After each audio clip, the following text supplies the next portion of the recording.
GTA 6 मेरे दोस्त तो आ चुका है, बट PS4 आया था 2013 के अंदर, 2020 में PS5 आ गया था, बट PS6 कब आएगा? क्या आपको भाई PS5 लेना चाहिए या फिर GTA 6 का वेट करना चाहिए? PS5 में बस 3 से 4 बड़े गेम्स ही आप डाउनलोड कर सकते हो, तो PS6 में क्या ये प्रॉब्लम सॉल्व होगी? PS6 भाई इतना एडवांस हो सकता है कि आपको रियल वर्ल्ड की तरह सब कुछ दिख रहा है। PS6 में क्या क्या आ सकता है वो सब हमने भाई इकट्ठा कर लिया ना, सारी चीजें मैं आपको बताने वाला हूँ। PS6 की डेवलपमेंट और लॉन्च को लेके 2026 की latest industry reports, Embracer group, tech powered up, Sony के ऑफिशियल्स, इन सब ने भाई बड़ी न्यूज सामने लाई है। AMD Zen 6 प्रोसेसर हुआ सबसे पहले। अगर मैं अंदर की बात करूं तो PS6 में PS5 के मुकाबले सीधा 4 जनरेशन आगे होगा। Zen 2 से डायरेक्ट Zen 6 पे होगा। TSMC कटिंग एज 3 नैनोमीटर या फिर 2 नैनोमीटर की जो N2 प्रोसेस होती है उस पे ये बनाया जाएगा। इसके अंदर 8 परफॉर्मेंस कोर्स होंगे प्लस 2 एफिशिएंसी कोर्स का भी इसके अंदर कॉम्बो होने वाला है। एग्जांपल अगर मैं आपको दूं तो GTA 6 की ये जो मैसिव ओपन वर्ल्ड गेम है, सड़क पे हजारों लोग चल रहे हैं, सबकी अपनी अलग अलग AI है, सबके रूटीन्स हैं, ट्रैफिक एकदम रियल लाइफ जैसा बिहेव कर रहा है, बिना गेम हैंग हुए भाई, फ्रेम ड्रॉप हुए, सब कुछ चल रहा है और सेम टाइम पे भाई कोई दूसरा गेम भी डाउनलोड हो रहा है जिससे कुछ फर्क नहीं पड़ रहा। अब तक गेम्स में भाई CPU बॉटलनेक की बड़ी दिक्कत होती थी, जो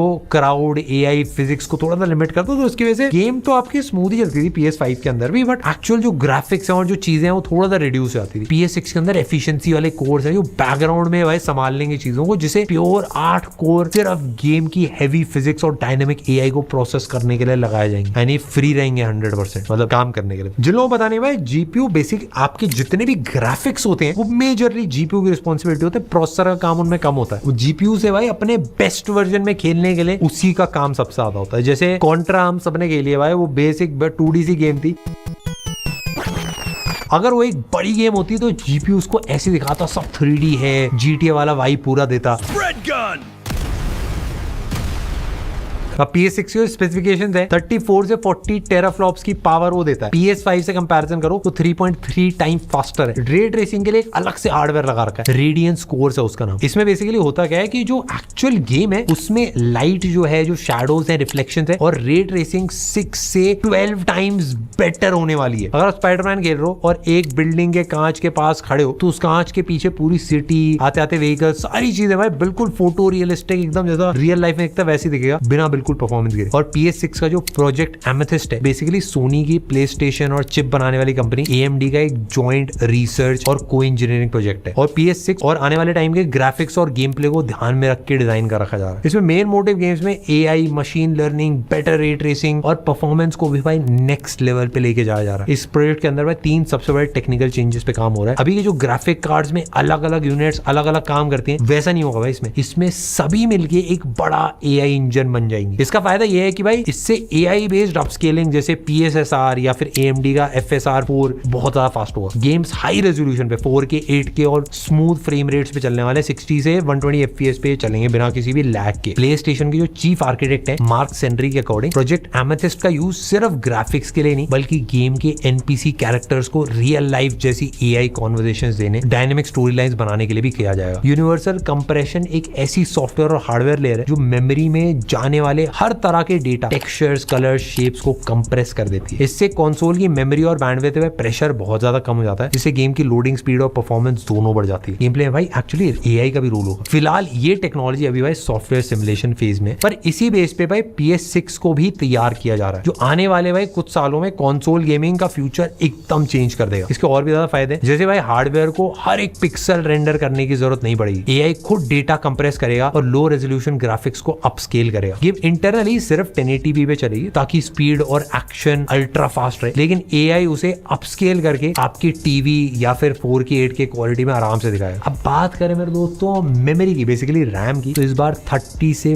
40 GB कैपेसिटी आ सकती है, क्योंकि अब बड़ी बड़ी गेम्स आ रही है। PS5 की GDDR6 रैम को हटा के GDDR7 रैम लगाई जाएगी, जिसका डेटा फ्लो PS5 से 43% फास्ट हो जाएगा। ग्रैंड टेरिज्मो जैसी भाई रेसिंग वाली गेम के अंदर आप अगर 300 km/h की स्पीड से गाड़ी चला रहे हो तो इतनी स्पीड पे भाई आगे वाले पेड़ या बिल्डिंग्स अचानक से स्क्रीन पे पॉपअप नहीं होंगे। फास्ट डेटा की फ्लो की वजह से भाई टेक्सचर पहले से ही रेंडर हो जाएंगे। स्टोरेज की अगर मैं बात करूं तो भाई जिसके पास PS5 है उनको भाई दुख पता है, गेम्स कॉस्टली इतने ज्यादा होते हैं और अगर गेम्स खरीद लो तो भाई उनके लिए जगह ही नहीं होती भाई। 4 से 5 गेम्स ही आप रख पाते हो बस एक टाइम। ऐसे में भाई PS6 के अंदर 2 TB की मैसिव स्टोरेज कैपेसिटी हो सकती है। 10 से 14 GBps की रीड एंड राइट स्पीड के आसपास वो आने वाला है। डेवलपर्स ने भाई गेम को रेंडर करने के लिए कुछ ट्रिक्स निकाली थी जिससे गेम के कैरेक्टर को पतली गली से निकालना पड़ता था ताकि आगे जो गेम हो रहा है उसको भाई आराम से रेंडर करा जा सके। इसका रीजन ये था कि रीड और राइट स्पीड फास्ट नहीं हुआ करती थी, बट इस बार Gen 5 SSD की एक्सट्रीम स्पीड गेम के एसेट्स को इंस्टेंटली लोड करेगी। आप बस गेम शुरू करो और 2 सेकंड के अंदर आप मेन्यू से डायरेक्ट गेम की दुनिया में होंगे, या फिर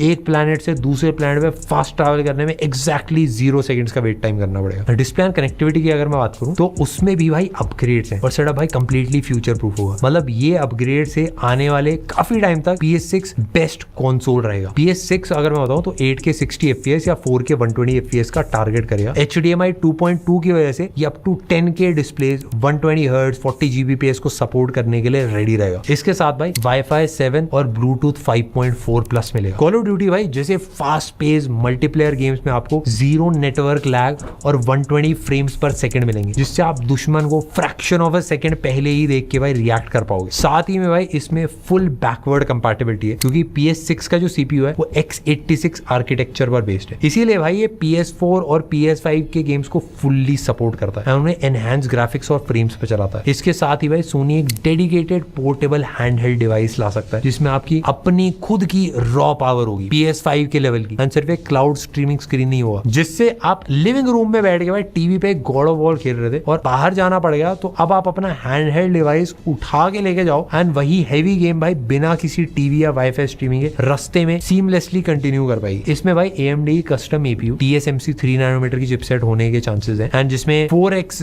Zen 6C कोर्स और 16x RDNA 5 यूनिट्स होंगे। बेसिकली इतना तो नहीं है, अच्छे सॉलिड परफॉर्मेंस वाले। लेकिन भाई अब डायरेक्टली अगर मैं आपको मुद्दे की बात बताऊं तो सबसे बड़ी दिक्कत टेक की नहीं है बल्कि जो उसके अंदर कंपोनेंट्स हैं उसकी है। आर्टिफिशियल इंटेलिजेंस और डेटा सेंटर्स की बूम की वजह से भाई पूरी ही दुनिया में DRAM या फिर जो RAM है हाई स्पीड मेमोरी जो आप बोलो उसकी बहुत ज्यादा क्रेजी डिमांड है। 2026 के डेटा के हिसाब से भाई दुनिया का लगभग 70% जो RAM का प्रोडक्शन है सिर्फ AI और डेटा सेंटर्स खरीद रहे हैं। Q4 2025 से लेके Q1 2026 के बीच में RAM के प्राइसेस में 90% का जंप है। सोनी हमेशा भाई अपने कंसोल्स को एक अफोर्डेबल प्राइस अराउंड $500 से $600 के अराउंड पे लॉन्च करने की कोशिश कर, क्योंकि जो प्रॉफिट है वो गेम्स एंड सब्सक्रिप्शन से आता है। लेकिन RAM प्राइसेस, हार्डवेयर कॉस्ट और US के टैरिफ्स आती है भाई चेंजेस की वजह से एक्सपर्ट्स का मानना है कि भाई सोनी अभी PS6 अगर बनाता है तो उसका प्राइस भाई मिनिमम $1000 तो होगा ही होगा, 85,000 रुपीज तक जाएगा ही जाएगा, और जो गेमर्स के लिए बहुत ज्यादा है। PS5 Pro पहले ही भाई महंगा लॉन्च हुआ था जिससे सेल्स पे असर पड़ता है, इसीलिए सोनी PS6 की प्राइसिंग को लेके बहुत ज्यादा केयरफुल है। पहले के लीक्स के हिसाब से भाई PS6 लेट 2027 में आने वाला था, लेकिन करंट मार्केट सिचुएशन को अगर मैं देखूं तो टाइमलाइन बदल चुकी है भाई। अब चांसेस ये हैं कि 2028 या 2029 तक आएगा। जब तक कंपोनेंट प्राइसेस कंट्रोल में नहीं आते सोनी PS5 और PS5 Pro की लाइफ साइकिल को ही लंबा खींचने की कोशिश करेगा ताकि एग्जिस्टिंग मार्केट बनी रहे। नॉटी डॉग और बाकी प्लेस्टेशन स्टूडियोज भी अपने सिंगल प्लेयर गेम्स को PS5 के लिए ही ऑप्टिमाइज कर रहे हैं, उसी के लिए फोकस कर रहे हैं। ग्लोबल मार्केट के हिसाब से भी इसका प्राइस भाई $599 से लेके $750 तक इंडिया में टैक्स मिला के मिल रहा है, 65 से 75,000 के आसपास जा सकता है। अब मैं आपको एकदम सीधी बात बताता हूँ, अगर आपको कहीं से भी PS5 मिल रहा है तो आप परचेज कर लो, क्योंकि PS5 का प्राइस बढ़ ही रहा है और आज से 1-2 साल तक भाई बहुत ज्यादा शॉर्टेज होने वाली है और GTA 6 आप PC में खेल नहीं सकते, या फिर आप में अगर सब्र करने का वो है तो 2 से 3 साल भाई PS6 आते ही पैसे बचा के फिर आप लेना। बट अभी के हिसाब से तो भाई PS5 लेना ही बेस्ट ऑप्शन है, या फिर आप Xbox भी ले सकते हो। एंड मैं आपको बताऊं एक छोटा सा चांस ये भी है कि भाई एक्चुअल जो GTA 6 गेम है वो कंप्यूटर पे भी चल पाए, क्योंकि जब Xbox ने अनाउंसमेंट्स वगैरह करी थी उनका जो प्लेटफॉर्म है वो एक डिजिटल प्लेटफॉर्म में कन्वर्ट कर रहा है, वो PC पे भी चल जाएगा। तो मेरे को लगा कि भाई ये डिफरेंट हो सकता है भाई, अब सब्सक्रिप्शन से अगर पैसे कमाएंगे तो काफी चांसेस है GTA 6 भाई डायरेक्टली सबके PC पे भी चले। देखते हैं कैसा रहता है क्या रहता है, बट मैं काफी ज्यादा एक्साइटेड हूँ एंड काफी ज्यादा होपफुल हूँ चीजों के लिए कि भाई कुछ क्रेजी सा हो जाए।